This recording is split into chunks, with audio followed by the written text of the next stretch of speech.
Donald Trump akan dilantik sebagai Presiden Amerika Serikat ke-47 pada 20 Januari 2025, setelah sebelumnya menjabat pada 2017 hingga 2021.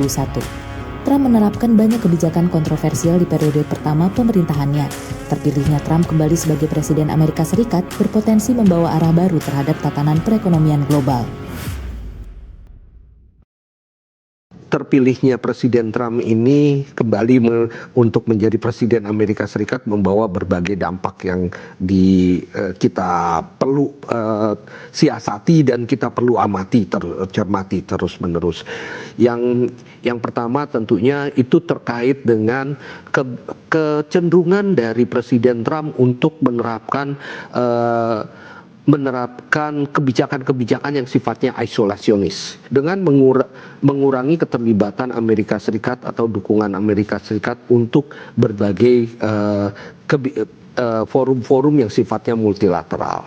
Kebijakan isolasionis atau menarik diri dari Presiden Trump itu pasti akan membahayakan berbagai acara-acara ataupun berbagai inisiatif-inisiatif di tingkatan multilateral dan global tadi. Tapi itu baru satu ya. Yang lainnya juga adalah kecenderungan beliau untuk menjadi lebih proteksionis. Seperti kita ketahui pada periode pertama itu Trump menginisiasi berbagai kebijakan-kebijakan yang cenderung kita bisa katakan dalam tanda petik itu menghukum negara-negara yang dianggap merugikan Amerika Serikat terutama dalam bidang perdagangan. Contohnya tentunya adalah Tiongkok yang waktu itu dikenakan tarif begitu tinggi sampai sekitar 25-30% untuk barang-barang mereka yang memang banyak sekali diekspor ke Amerika Serikat.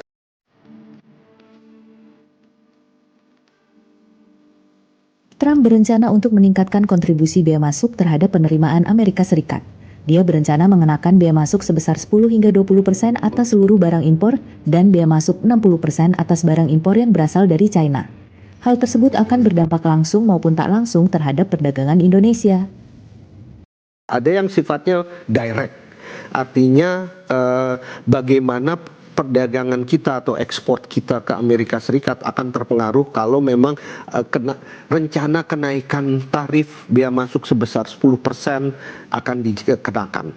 Tetapi di satu sisi yang lain kita juga lihat bahwa ada indirect effect-nya nih. Indirect effect-nya ini macam-macam. Yang paling utama adalah bagaimana sebenarnya ketika misal Tiongkok itu ketika mengekspor ke Amerika Serikat, sebagian dari ekspornya ini adalah mengandung nilai tambah yang diproduksi di Indonesia, mengandung produk-produk yang diproduksi di Indonesia. Misalnya tentunya contohnya ya nikel kita gitu ya, memang banyak sekali diekspor ke Tiongkok. Dari situ tentunya akan kelihatan bahwa kalau kemudian produk Tiongkok itu dikenakan bea masuk dan akan jatuh, ini juga akan berpengaruh. Pada saat ini mungkin sekitar 12% sampai 15% ekspor Indonesia ke Tiongkok itu direekspor ke Amerika Serikat. Jadi cukup besar tuh sebenarnya. Nah, lalu yang indirect effect yang lain juga bisa kita lihat dari Tiongkoknya sendiri. Tiongkok ini tetap biar bagaimanapun merupakan mesin utama perekonomian dunia. Mereka mempunyai kapasitas produksi yang besar sekali yang saat ini cenderung memang oversupply.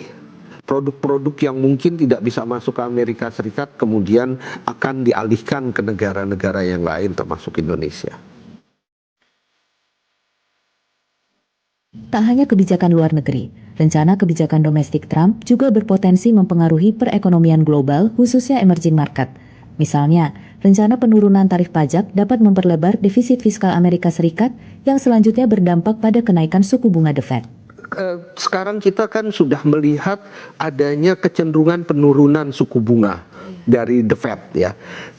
Sayangnya kalau memang kejadiannya adalah seperti itu, ada defisit yang lebih besar yang harus ditambal, kemungkinan bahkan pada prakteknya akan dinaikkan untuk menarik likuiditas yang datang ke Amerika Serikat.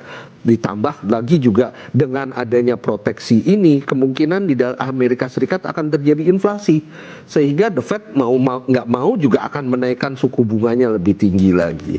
Nah, itu semua tentunya akan memberatkan perekonomian dunia, dari sisi perdagangannya, dari sisi ketidakpastian akan multilateral governance, ya, tata kelola multilateral, ataupun juga inflasi dan suku bunga yang akan menjadi lebih tinggi. Di balik beragam tantangan menyusul terpilihnya kembali Trump sebagai Presiden Amerika Serikat, Indonesia dapat memanfaatkan peluang perdagangan maupun investasi yang timbul akibat pembatasan impor produk China oleh Amerika. Ini yang juga kelihatannya banyak diambil oleh Vietnam, dan saat ini juga masih terus berlangsung, bahkan juga di negara-negara lainnya seperti negara-negara ASEAN lain, ataupun juga India atau Bangladesh, ya, Sri Lanka dan lain-lainnya. Mereka mengambil kesempatan itu. Indonesia juga tentunya harus bisa mengambil kesempatan ini.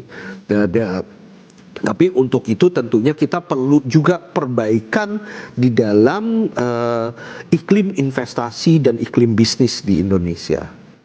Di samping mempersiapkan diri untuk memanfaatkan peluang yang ada, Indonesia juga harus tetap berkontribusi dalam menjaga stabilitas global dengan menjalankan politik bebas aktif sesuai amanat konstitusi. Jadi mungkin kita sambil mengambil momentum tadi, kita tetap juga harus engage untuk membuat perdamaian dunia dan stabilitas dunia yang lebih baik. Termasuk juga misalnya kalau Trump mungkin atau Amerika Serikat meninggalkan WTO, kita malah harus memperkuat WTO tersebut. Kita harus bisa membuat tata kelola yang lebih baik. Begitu juga ketika Trump tidak terlalu atau Amerika Serikat tidak terlalu peduli dengan perubahan iklim, kita malah harus punya kontribusi yang lebih tinggi lagi, karena biar bagaimanapun nanti yang terpengaruh terhadap perubahan iklim kan kita sendiri. Dan saya pikir Pak Prabowo sangat tepat, punya karakter yang tepat untuk memberikan semacam leadership di tingkat dunia yang mungkin akan ditinggalkan oleh Amerika Serikat.